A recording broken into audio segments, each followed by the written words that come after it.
आज साल 2025 का आखिरी दिन है। कल से साल 2026 की शुरुआत हो जाएगी। लेकिन साल 2025 अरविंद केजरीवाल शायद ही अपनी ज़िंदगी में कभी भुला पाएँ, क्योंकि साल 2025 में अरविंद केजरीवाल की जीत का जो सिलसिला था दिल्ली में, वो थम गया। साल 2025 अरविंद केजरीवाल के लिए एक ऐसा साल रहा जिसमें उन्हें एक के बाद एक हार जो है उनकी पार्टी को ना सिर्फ दिल्ली में झेलनी पड़ी, बल्कि बाकी राज्यों में, जहां पर अरविंद केजरीवाल की आम आदमी पार्टी एक जीत की उम्मीद लगा रही थी। एक उम्मीद ये लगा रही थी कि दिल्ली से बाहर दूसरे राज्यों में आम आदमी पार्टी का जिस तरह से विस्तार होना चाहिए, जिस तरह से जीत मिलनी चाहिए, वो नहीं हुई। तो कुल मिलाकर साल 2025 अरविंद केजरीवाल की आम आदमी पार्टी के लिए कैसा रहा, बताएंगे आपको इस वीडियो में। नमस्ते, मेरा नाम दिनेश यादव है और आप दिल्ली तक देख रहे हैं। साल 2025 में अरविंद केजरीवाल की आम आदमी पार्टी की जो शुरुआत होती है वो दिल्ली में विधानसभा चुनावों की हार से होती है। लगातार 10 साल से दिल्ली की सत्ता में काबिज आम आदमी पार्टी को उम्मीद थी कि 10 साल में उन्होंने दिल्ली वालों के लिए जितना काम किया है, दिल्ली वाले उन्हें वोट देंगे और लगातार तीसरी बार जो है दिल्ली में आम आदमी पार्टी सरकार बनाएगी। लेकिन ऐसा नहीं हुआ। आम आदमी पार्टी की बुरी तरीके से 2025 में विधानसभा चुनाव में मार्च के महीने में आम आदमी पार्टी की हार हुई और जिस आम आदमी पार्टी के 2020 में 62 विधायक जीते थे, उस आम आदमी पार्टी के 2025 में सिर्फ अब 22 विधायक रह गए। उसके बाद मेयर का चुनाव हुआ जिसमें आम आदमी पार्टी ने हिस्सा नहीं लिया, क्योंकि आम आदमी पार्टी के पास बहुमत नहीं था।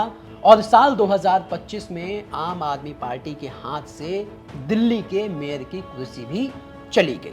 अब मेयर की कुर्सी जाने के बाद 2025 में ही दिल्ली में स्टैंडिंग कमेटी, जो एमसीडी में सबसे पावरफुल कमेटी होती है, साल 2022 में निगम में जब आम आदमी पार्टी की सरकार बनी तो उसी स्टैंडिंग कमेटी के लिए 3 साल तक लड़ाई चली और आखिर में साल 2025 में वो लड़ाई भी आम आदमी पार्टी हार गई। बीजेपी ने स्टैंडिंग कमेटी के चेयरपर्सन के पद पर अपना कब्जा जमा लिया। हालांकि साल 2025 में हार के सिलसिले के बीच गुजरात और पंजाब में जो बाई इलेक्शन हुए उसे आम आदमी पार्टी ने जीता, जिसने अरविंद केजरीवाल की आम आदमी पार्टी के साल 2025 में हार के सिलसिले को तोड़ा। अरविंद केजरीवाल के पार्टी के जख्मों पर थोड़ा मरहम लगाया। लेकिन उसके बाद दिल्ली में 12 सीटों पर निगम के बाई इलेक्शन हुए, जहां पर आम आदमी पार्टी को ये उम्मीद थी कि इन 12 सीटों पर साल 2022 में आम आदमी पार्टी का जो प्रदर्शन रहा था, यानी कि आम आदमी पार्टी ने इन 12 सीटों में से 3 सीटें जीती थी 2022 में। तो आम आदमी पार्टी को ये उम्मीद थी कि इस बार के बाई इलेक्शन में जो है वो 3 सीटों से ज़्यादा जीतेंगे, लेकिन ऐसा नहीं हुआ। आम आदमी पार्टी ने सिर्फ 3 ही सीटें जीती। आम आदमी पार्टी को 3 सीटों से ज़्यादा सीटें जीतने की उम्मीद थी। आम आदमी पार्टी को जितनी सीटें मिली, आम आदमी पार्टी के मुताबिक वो परफॉर्मेंस ठीक ठाक नहीं रहा, क्योंकि 3 सीटें पहले भी जीती थी और इस बार के बाई इलेक्शन में भी 3 ही सीटें जीती। और इस बाई इलेक्शन में 2022 में जो सबसे बड़ी जीत के मार्जिन वाली सीट थी चांदनी महल, वहां पर आम आदमी पार्टी की करारी हार हुई। तो ये भी साल 2025 में एक बड़ा सेटबैक रहा आम आदमी पार्टी के लिए। हालांकि इसके बाद साल 2025 में आम आदमी पार्टी के लिए एक अच्छी खबर आई, क्योंकि केरल में आम आदमी पार्टी का खाता खुला। वहां आम आदमी पार्टी ने 3 नगर पंचायत की सीटें जीती। लेकिन इस साल के आखिरी में आम आदमी पार्टी और अरविंद केजरीवाल के लिए एक बुरी खबर आई। बुरी खबर ये कि जिस गोवा में आम आदमी पार्टी के 2 विधायक हैं, जिस गोवा में अरविंद केजरीवाल ने आतिशी को पूरी जिम्मेदारी दी, उन्हें वहां का प्रभारी बनाया, जिस गोवा में खुद अरविंद केजरीवाल जो है वो चुनाव का प्रचार कर रहे थे, क्योंकि वहां पर जिला पंचायत सदस्य के चुनाव थे और इस चुनाव को गोवा का सेमीफाइनल चुनाव माना जा रहा था, क्योंकि गोवा में विधानसभा के चुनाव जो है वो होने हैं 2027 में।